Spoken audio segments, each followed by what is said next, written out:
안녕하세요. 저는 이제야 제 인생을 제 손으로 다시 꾸려가고 있는 쉰을 넘긴 여성입니다. 누구나 그렇듯 저 역시 평범하게 살고 싶었고 남들처럼 무난한 결혼 생활을 꿈꾸며 살아왔습니다.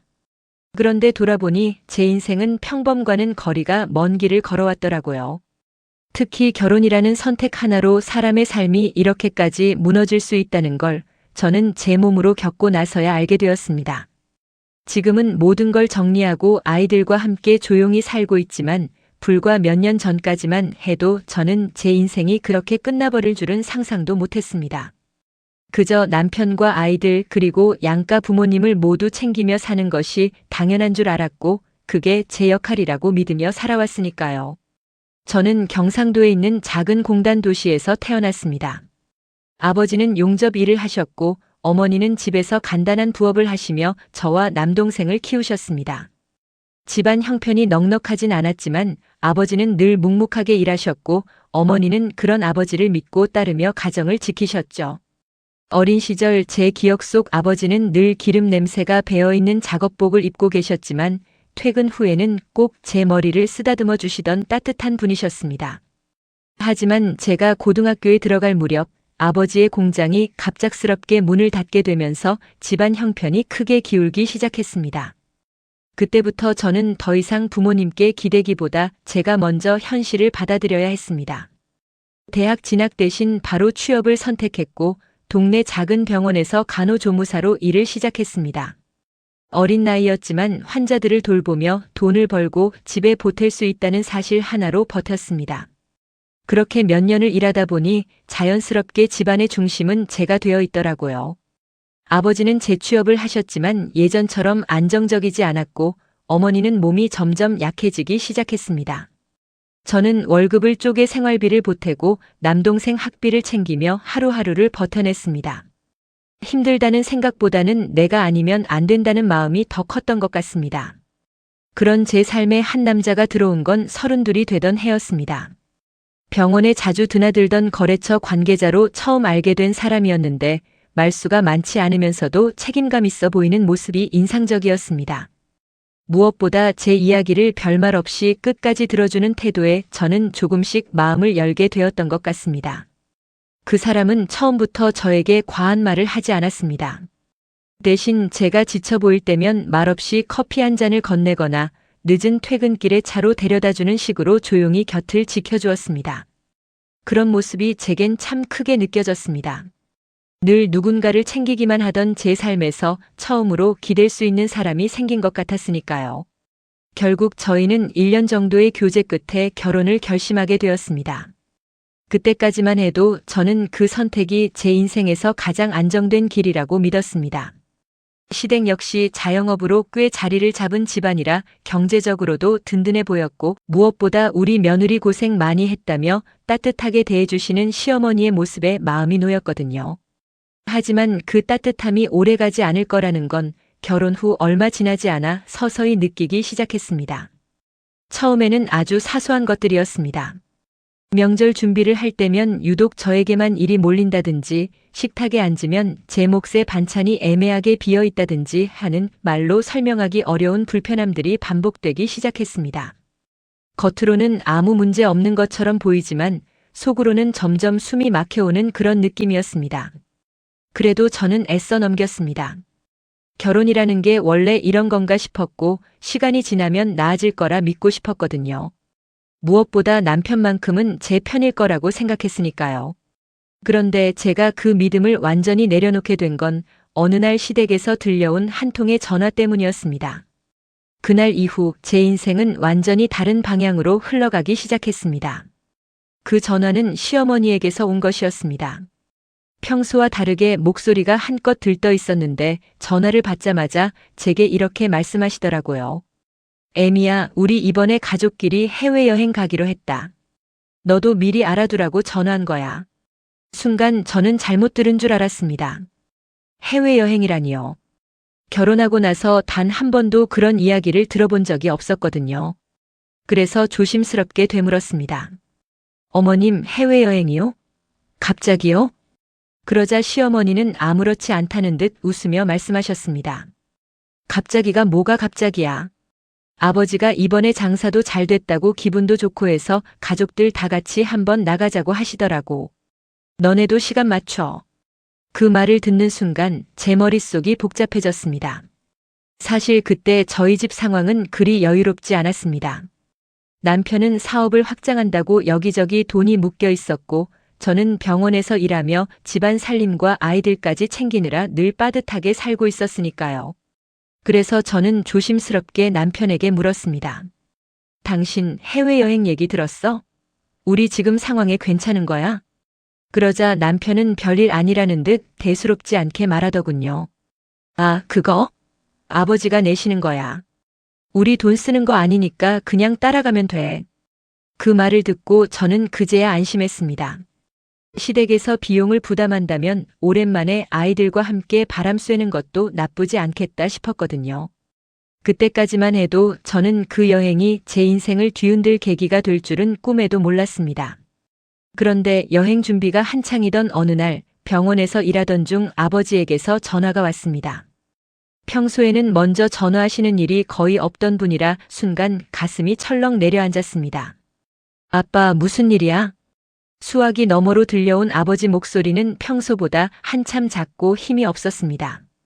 별건 아니고 엄마가 요즘 좀 아파서 병원 좀 다녀야 할 것 같아서. 그 말을 듣는 순간 저는 손이 떨리기 시작했습니다. 어머니는 예전부터 허리가 좋지 않으셨는데 참고 또 참고 지내시는 분이었거든요. 그런 분이 먼저 병원 이야기를 꺼내셨다는 건 상태가 꽤 심각하다는 뜻이었습니다. 아빠, 병원은 갔어? 검사 받았어? 아직 비용이 좀 걱정돼서 큰 병원은 못 가고 동네에서만 약 좀 받아먹고 있어. 그 말을 듣는 순간 가슴이 쿵 내려앉았습니다. 저는 더 묻지도 따지지도 않고 바로 말했습니다. 아빠, 돈 걱정하지 말고 큰 병원 가. 내가 보낼게. 당장 검사부터 받아. 전화를 끊고 나서도 손이 계속 떨렸습니다. 머릿속에는 온통 어머니 생각뿐이었습니다. 그런데 동시에 떠오른 게 있었습니다. 바로 며칠 뒤로 다가온 시댁 해외여행이었습니다. 그날 저녁 저는 집에 돌아오자마자 남편에게 이야기를 꺼냈습니다. 당신, 우리 여행 가는 거나 이번엔 못 갈 것 같아. 남편은 인상을 찌푸리며 저를 바라봤습니다. 또 왜? 갑자기 무슨 소리야? 엄마가 많이 아프시대. 병원 가셔야 하는데 돈이 없어서 못 가고 계신데. 나 이번엔 여행 못 가고 병원비 좀 보내드려야 할 것 같아. 제가 그렇게 말하자 남편 표정이 눈에 띄게 굳어졌습니다. 그리고 한참을 말없이 있다가 이해할 수 없는 말을 하더군요. 아니, 그걸 왜 우리가 책임져? 순간 저는 제 귀를 의심했습니다. 뭐라고? 아니, 장모님 아프신 건 안타깝지. 근데 그걸 우리가 다 책임질 필요는 없잖아. 우리도 지금 여유 있는 상황 아니야. 그 말을 듣는 순간 제 속에서 뭔가가 서서히 끓어오르기 시작했습니다. 우리 돈 쓰는 거 아니라면서. 여행은 시댁에서 다 내주신다며. 그럼 나는 빠지고 그 돈으로 우리 엄마 병원비 쓰면 되는 거 아니야? 그러자 남편은 피식 웃으며 말했습니다. 그건 그거고 이건 이거지. 그 짧은 한마디가 제 가슴을 깊이 찔렀습니다. 그게 무슨 말이야? 여행은 가족끼리 가는 거고 병원비는 각자 집안에서 해결하는 거지. 그리고 솔직히 말해서 장모님 병원비에 돈 쓰는 건 효율이 없잖아.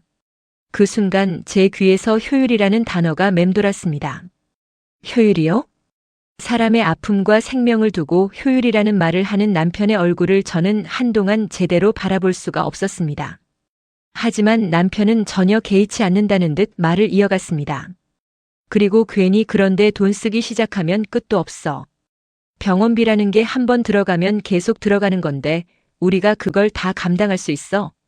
그 말을 듣는 순간 제 안에서 무언가가 완전히 뒤틀리기 시작했습니다. 며칠 뒤면 수백만 원씩 들여 해외여행을 가면서 정작 제 어머니 병원비는 효율이 없다는 이유로 외면하는 이 상황이 도저히 이해되지 않았습니다. 그날 밤 저는 한숨도 잘 수 없었습니다. 그리고 그때부터였습니다. 제가 이 결혼을, 이 사람을 다시 보기 시작한 게. 그날 밤 저는 한숨도 자지 못한 채 천장만 바라보고 누워 있었습니다. 남편이 아무렇지 않게 내뱉은 그 말 효율이 없다는 한마디가 계속 머릿속을 맴돌았거든요. 그 말은 제 어머니의 고통을 그리고 제가 평생을 버텨온 가족의 시간을 전부 부정하는 것처럼 들렸습니다. 다음 날 아침 저는 아무 말 없이 출근 준비를 했습니다.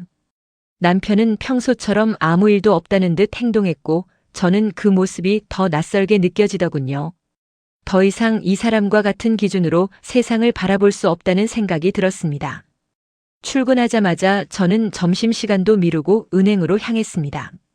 그동안 모아두었던 적금, 비상금, 그리고 제 이름으로 가능한 대출까지 전부 확인했습니다. 손이 떨렸지만 망설이지 않았습니다. 이건 누가 대신 해줄 일이 아니라 제가 반드시 해야 할 일이었으니까요. 그날 바로 저는 어머니를 대학병원으로 모시고 갔습니다. 검사 결과는 생각보다 더 심각했습니다. 디스크가 많이 진행된 상태라 당장 수술이 필요하다는 이야기를 들었을 때 저는 아무 말도 할 수 없었습니다. 옆에서 아버지는 연신 괜찮다고 하셨지만 그 손이 떨리고 있다는 걸 저는 알고 있었습니다. 수술 진행하세요. 비용은 제가 책임질게요. 제가 그렇게 말하자 아버지는 한참을 아무 말도 못 하시다가 고개를 돌리시더라고요. 그날 저는 처음으로 아버지의 눈물을 봤습니다. 그렇게 저는 단 하루도 미루지 않고 모든 걸 진행했습니다. 그리고 같은 날 저녁 남편에게는 단 한 통의 문자만 보냈습니다. 나 이번 여행 안 간다. 엄마 수술 들어가. 잠시 후 남편에게서 전화가 왔지만 저는 받지 않았습니다. 그날 이후로 저는 남편의 말보다 제 선택을 먼저 두기로 했습니다. 며칠 뒤 시댁 식구들은 예정대로 해외여행을 떠났습니다. 공항에서 찍은 사진이 가족 단톡방에 올라왔는데 그 사진 속 사람들의 얼굴은 하나같이 밝았습니다. 웃고 손을 흔들고 들떠있는 모습이었죠. 그 사진을 보는 순간 제 가슴이 싸하게 식어내렸습니다. 그곳에는 가족이라는 이름이 붙어 있었지만 저와 제 부모는 그 안에 없다는 걸 이제는 너무 분명하게 알게 되었거든요. 그 시각 저는 병원 보호자 의자에 앉아 있었습니다. 수술실 불이 켜져 있는 그 앞에서요. 어머니의 수술은 다행히 잘 끝났지만 회복까지는 오랜 시간이 필요했습니다. 저는 병원과 집 그리고 아이들 사이를 오가며 정신없이 시간을 보냈습니다. 그 와중에도 남편에게서 연락은 몇 번 왔지만 전부 형식적인 말뿐이었습니다. 수술 잘 됐어? 애들은 괜찮지? 그게 전부였습니다. 그 어떤 미안함도 책임감도 느껴지지 않는 그 말들이 오히려 저를 더 차갑게 만들었습니다. 그리고 여행에서 돌아온 날 결국 일이 터지고 말았습니다. 저녁 식탁에서였습니다. 시어머니는 여행 이야기를 신나게 늘어놓고 계셨고 시아버지는 어디가 좋았느니 음식이 어떻느니 계속 말씀을 이어가셨습니다. 저는 아무 말 없이 밥만 먹고 있었고 남편은 그런 저를 힐끗 보더니 갑자기 말을 꺼냈습니다. 근데 당신 그렇게까지 할 필요 있었어? 저는 젓가락을 내려놓고 남편을 바라봤습니다. 무슨 말이야? 아니, 장모님 수술까지 바로 진행한 거. 좀 상황 보고 천천히 해도 되는 거 아니었어? 그 순간 제 손이 멈췄습니다. 지금 그게 할 말이야? 그러자 남편은 한숨을 쉬며 말했습니다. 아니, 나도 걱정은 되지. 근데 현실적으로 생각하자는 거지. 그렇게 급하게 큰돈 쓰는 건 아니잖아. 그때였습니다. 시어머니가 옆에서 한마디를 덧붙이셨습니다. 요즘 병원도 돈만 밝히지 뭐. 나이 들면 다 아픈 건데 굳이 그렇게까지 돈 들여가면서. 그 말을 듣는 순간 제 머릿속에서 무언가가 툭 하고 끊어졌습니다. 저는 천천히 자리에서 일어나 남편을 똑바로 바라봤습니다. 그리고 처음으로 단 한 번도 하지 않았던 말을 꺼냈습니다. 당신들 해외여행 가는데 쓴 돈이 얼마야? 식탁이 조용해졌습니다. 남편이 인상을 찌푸리며 말했습니다. 그게 지금 왜 나와? 대답해. 한 사람당 몇백은 들었겠지. 저는 고개를 끄덕였습니다. 그래. 몇백씩 써가면서 웃고 놀 시간은 있고 사람 하나 제대로 걷게 해줄 수 있는 수술비는 아깝다는 거지. 아무도 대답하지 않았습니다. 그 순간 저는 분명히 느꼈습니다. 아, 이 집은 사람이 아니라 돈으로 관계를 나누는 곳이구나. 그리고 그날 밤 저는 조용히 서랍을 열어 그동안 모아두었던 통장과 서류들을 하나씩 꺼내기 시작했습니다. 그날 이후 저는 겉으로는 아무 일 없는 사람처럼 행동했습니다. 아이들 앞에서는 평소와 다름없이 웃었고 남편에게도 더 이상 감정을 드러내지 않았습니다. 하지만 속에서는 이미 모든 게 정리되고 있었습니다. 이 사람과는 더 이상 함께 갈 수 없다는 확신이 흔들림 없이 자리 잡고 있었으니까요.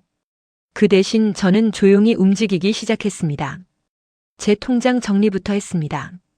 그동안 생활비로 들어오던 돈의 흐름, 남편이 사업 자금으로 어디에 돈을 쓰고 있는지, 카드 사용 내역까지 하나하나 확인했습니다. 처음엔 설마 했던 것들이 하나씩 드러나기 시작하더군요. 남편은 이미 몇 달 전부터 무리하게 사업을 확장하고 있었습니다. 겉으로는 잘 되는 것처럼 말했지만 실제로는 빚으로 버티고 있는 상황이었고 여러 군데에서 돈을 끌어다 쓰고 있었습니다. 그리고 결정적인 건 따로 있었습니다. 남편이 시댁 식구들과 다녀온 해외여행 비용, 그게 전부 현금이 아니라 카드 할부로 돌려놓은 상태였던 겁니다. 그것도 개인 카드가 아니라 사업 명의로 억지로 돌린 흔적까지 남아 있었습니다. 그걸 확인하는 순간 저는 확신했습니다. 이 사람은 지금 무너지고 있다. 그리고 그 무너짐 속에서 저를 마지막까지 이용하려 할 거라는 것도요. 며칠 뒤 예상은 그대로 맞아떨어졌습니다. 그날은 늦은 밤이었습니다. 아이들을 재우고 거실에 앉아 있었는데 현관문이 거칠게 열리는 소리가 들렸습니다. 남편이었습니다. 얼굴이 창백했고 눈빛은 완전히 흔들리고 있더군요. 여보, 나 좀 얘기해야겠다. 그 말투만 들어도 알 수 있었습니다. 일이 터졌다는 걸요. 저는 아무 말 없이 남편을 바라봤습니다. 사업이 좀 꼬였어. 그 좀이라는 말이 얼마나 가벼운지 저는 이미 알고 있었습니다. 얼마야? 제가 짧게 묻자 남편은 한참을 망설이다가 겨우 입을 열었습니다. 지금 당장 막아야 하는 게 한 3억 2천 정도. 순간 공기가 멎은 것처럼 느껴졌습니다. 하지만 저는 놀라지 않았습니다. 아니, 이미 다 알고 있었기 때문에 놀랄 필요도 없었습니다. 그래서 당신 대출 좀 받아주면 안 될까? 결국 그 말이었습니다. 저는 천천히 고개를 들어 남편을 똑바로 바라봤습니다. 그 눈빛에는 예전의 그 사람은 없었습니다. 책임감도 미안함도 없이 그저 살기 위해 아무거나 붙잡으려는 사람만 서 있더군요. 왜 내가? 제 말에 남편이 당황한 표정을 지었습니다. 아니, 지금 우리 가족 문제잖아. 당신이 도와줘야지. 그 순간 저는 피식 웃음이 나왔습니다. 가족? 남편의 얼굴이 굳었습니다. 해외여행 갈 땐 가족이었고 우리 엄마 병원비 얘기할 땐 각자 집안일이었잖아. 남편이 아무 말도 못했습니다. 저는 한 걸음 다가가서 낮은 목소리로 또박또박 말했습니다. 당신 말대로 하자. 이건 당신 집안일이니까 당신이 해결해. 여보, 지금 그런 감정 싸움 할 때 아니야. 남편이 목소리를 높였지만 저는 전혀 흔들리지 않았습니다. 나도 감정으로 말하는 거 아니야. 기준을 맞추는 거지. 그리고 저는 미리 준비해둔 서류 봉투를 꺼내 남편 앞에 내려놓았습니다. 이거 봐. 남편이 떨리는 손으로 봉투를 열었습니다. 그 안에는 이혼 서류와 함께 그동안 제가 모아둔 모든 자료들이 들어있었습니다. 남편의 사업 자금 흐름, 무리한 투자 내역, 그리고 명예 문제까지 전부 정리해둔 자료였습니다. 남편의 얼굴이 순식간에 하얗게 질렸습니다. 이게 뭐야? 당신이 어떻게 살았는지 정리해둔 거야. 설마 이걸로 나 협박하는 거야? 저는 고개를 저었습니다. 아니, 정리하는 거야. 그리고 마지막으로 한마디를 덧붙였습니다.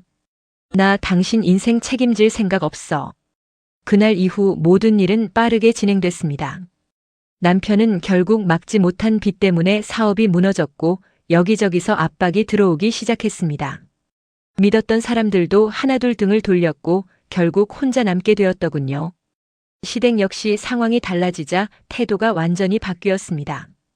그렇게 자랑하던 해외여행 사진은 더 이상 아무도 꺼내지 않았고 집안 분위기는 순식간에 얼어붙었습니다. 그 사이에서 저는 단 한 번도 흔들리지 않았습니다. 법적으로도 저는 철저하게 준비를 해두었기 때문에 재산 문제에서도 불리할 이유가 없었습니다. 오히려 남편 쪽에서 더 급해졌죠. 결국 남편은 마지막까지 저를 붙잡으려 했습니다. 애들 생각해서라도 한 번만 기회 주면 안 되겠냐? 그 말을 듣는 순간 저는 조용히 고개를 저었습니다. 나는 이미 기회를 다 썼어. 그게 끝이었습니다. 이혼이 마무리된 날 저는 아이들 손을 잡고 병원으로 향했습니다. 아직 재활 치료를 받고 계신 어머니를 뵈러 가는 길이었습니다. 병실 문을 열자 어머니가 환하게 웃으시더군요. 왔어? 우리 딸. 그 한마디에 그동안 쌓여있던 모든 게 풀리는 것 같았습니다. 저는 그날 처음으로 마음 편하게 웃었습니다. 이제야 제 인생을 제자리로 되돌린 것 같았으니까요. 어머니의 재활은 생각보다 길어졌지만 저는 조급해하지 않았습니다. 병원과 집을 오가며 아이들과 함께 시간을 보내는 그 일상이 오히려 제게는 그 어떤 것보다 안정적으로 느껴졌습니다. 예전처럼 눈치 보지 않아도 됐고 누군가의 기준에 맞춰 제 삶을 억지로 끼워 맞추지 않아도 됐으니까요. 아버지는 여전히 말수가 적으셨지만 예전보다 훨씬 자주 웃으셨습니다. 저와 아이들이 집에 오는 날이면 괜히 더 일찍 마당에 나와 계시곤 했고 손주들이 웃으며 달려가 안기면 그 투박한 손으로 등을 토닥여 주시더라고요. 그 모습을 보고 있으면 문득 이런 생각이 들었습니다. 제가 그렇게 지키려고 애썼던 가정이라는 건 결국 이런 모습이 아니었을까 하고요. 누군가를 억누르고 비교하고 계산하는 관계가 아니라 서로를 있는 그대로 받아주고 부족해도 함께 버텨주는 그런 자리 말입니다. 이혼 후 제 삶은 겉으로 보면 크게 달라진 건 없었습니다. 여전히 병원에서 일하고 아이들을 키우고 바쁜 하루를 보내고 있으니까요. 하지만 제 안은 완전히 달라져 있었습니다. 예전에는 늘 참는 게 맞다고 생각하며 살았습니다. 가정을 지키기 위해서는 아내니까, 엄마니까, 며느리니까. 그렇게 제 마음을 뒤로 미루는 게 당연하다고 믿었거든요. 저는 이제야 알 것 같습니다.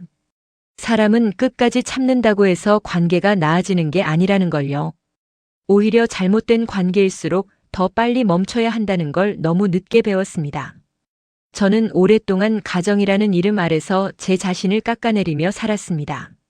참고 또 참고 이해하면 언젠가는 알아주겠지. 그렇게 믿으며 버텼지만 결국 돌아온 건 상처뿐이었습니다. 그런데 모든 걸 내려놓고 나니 그제야 보이더라고요. 저를 진짜로 아껴준 사람은 늘 같은 자리에서 저를 기다리고 있었던 제 부모님이었다는 걸요. 화려한 말도 거창한 행동도 없이 그저 묵묵히 제 편이 되어주던 그 손이 제 인생에서 가장 소중한 것이었습니다. 지금 이 이야기를 듣고 계신 분들 중에도 혹시 저처럼 참고만 계신 분이 있다면 꼭 말씀드리고 싶습니다. 참는 게 미덕이 아니라는 걸, 나를 지키는 선택이 결코 이기적인 게 아니라는 걸요. 저는 늦었지만 이제라도 제 삶을 되찾았습니다. 비록 돌아온 길이 멀고 아팠지만 지금의 저는 그 어떤 때보다 단단해졌습니다. 앞으로는 누구의 눈치도 보지 않고 제 아이들과 그리고 저를 진짜 사랑해주는 사람들과 함께 제 인생을 살아가려고 합니다. 제 이야기가 누군가에게 작은 용기가 되었으면 좋겠습니다. 그리고 제 이야기가 조금이라도 마음에 닿으셨다면 같은 상처를 겪고 계신 분들께도 이 이야기가 전해질 수 있도록 구독과 좋아요로 응원해 주시면 감사하겠습니다. 여러분의 작은 관심이 저처럼 용기를 내야 하는 누군가에게는 큰 힘이 될 수 있습니다. 오늘도 끝까지 함께 해주셔서 진심으로 감사합니다.